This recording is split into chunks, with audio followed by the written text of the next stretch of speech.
So a highlight for me was visiting Arlene earlier, who teaches in a KIPP school in New Orleans.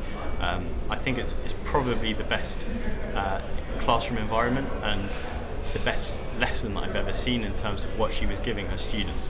These were primary school students, and yet they were able to really openly and incredibly powerfully describe how they were feeling, the kind of advantages they had compared to peers who were going to other schools, even problems from their home life, and how they were trying to overcome those and develop different kind of inner belief. It was really, really powerful. I've been to a house in London as a tourist attraction that brought back a lot of memories for me in terms of my experience earlier. It's a house called Dennis Sever's house. It's completely recreated around a silk weaver's family that lived in the 17th century.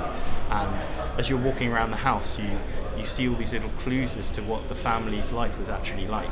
You smell the perfumes, and you read notes, and you hear whispers from around the corridor, but you never actually see the family. And I felt like that with the classroom earlier. Like, even if the students hadn't been in there at all, just from looking around the room, you really got a sense of the story and the life that those students were living, the fantastic education that they were getting. So there was just this enormous range of information on the walls that wherever they looked, they'd get these helpful processes that they could apply in the classroom. There were boxes called things like spontaneous acts of kindness, where they could pick out different labels that told them something nice that they could do for their colleagues. So kind of all around them was this really nurturing environment that I found really impressive.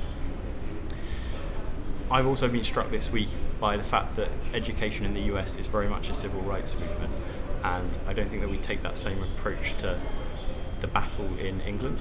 And I don't know if that means that Teach First are ambitious enough in terms of the way that they fight for the cause, and whether it's enough of a struggle for Teach First, or on my level whether I'm doing enough to engage with the issue. So I've stayed involved in education since I've left teaching, but I don't know in practice if that means that I am doing enough day to day to try to help people get a better education. Last bit was bollocks, but